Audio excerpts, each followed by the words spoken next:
প্রিয় বন্ধুরা, আপনারা যে গাছটা এখন দেখতে পাচ্ছেন, এই গাছটা কিন্তু একসময় গাছ ছিল না।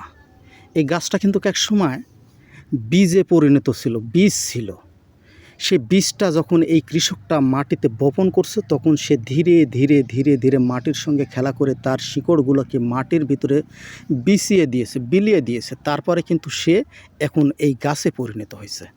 শুধু গাছে পরিণত হয় নাই, এখন সে এই কৃষককে ফল দেওয়ার জন্য সে ফুল ফুটেছে। এই ফুলটাই একসময় কি হবে, ফলে পরিণত হবে। তাই বলছিলাম কি ভাইজান, আমাদের মেধার শক্তিকে যদি আমরা কাজে লাগাইতে পারি, তাহলে কিন্তু আমাদের এই মেধা শক্তি একসময় ফলে পরিণত হবে। তাই আসুন আমাদের মেধা শক্তিকে আমরা পরিপূর্ণভাবে কাজে লাগাই। আমাদের চিন্তা আছে, আমাদের চেতনা আছে, আমাদের বিবেক আছে, বুদ্ধি আছে, বোঝার মতো শক্তি আছে। আমরা যদি বুঝতেই না পারি তাহলে কি হবে? আমরা প্রতিটা বিষয় পদক্ষেপ নিতে হলে আপনাকে বুঝে শুনে পদক্ষেপ নিতে হবে, তবে কিন্তু আপনি সাকসেস হবেন। একটা বিষয় আপনাকে সফলতা এনে দিতে এমনিতেই আসবে না। আপনার সেই বিষয়ের প্রতি চিন্তা ভাবনা করতে হবে। আপনার মেধাকে কি করতে হবে? আপনার মেধাকে কাজে লাগাতে হবে। তবেই তো আপনি এই ফেসবুক প্ল্যাটফর্ম থেকে ভাই সফল হবেন।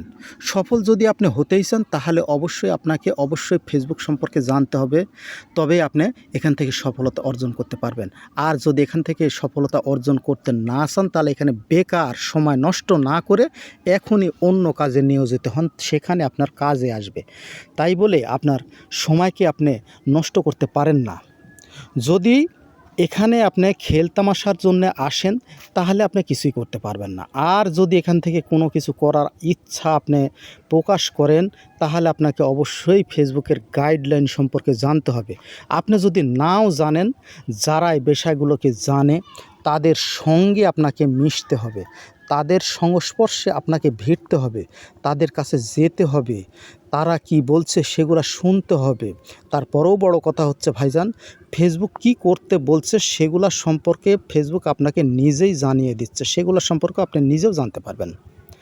আপনি হয়তো নিজে কারো ধর্ণা ধরতে চাচ্ছে না, কিন্তু আপনাকে অবশ্যই ফেসবুকের গাইডলাইন সম্পর্কে জানতে হবে। আমার ভিডিওটা যদি ভালো লেগে থাকে, একটা লাইক, কমেন্ট, শেয়ার দিবেন ইনশাআল্লাহ। অবশ্যই আমার পাশে থাকবেন, আমিও কিন্তু আপনাদের পাশে আছি। তো বলছি যে এই ফেসবুক প্ল্যাটফর্মে এমন কিছু মানুষ আছে যারা ফেসবুক সম্পর্কে অনেক তথ্য আপনাকে দিয়ে থাকে।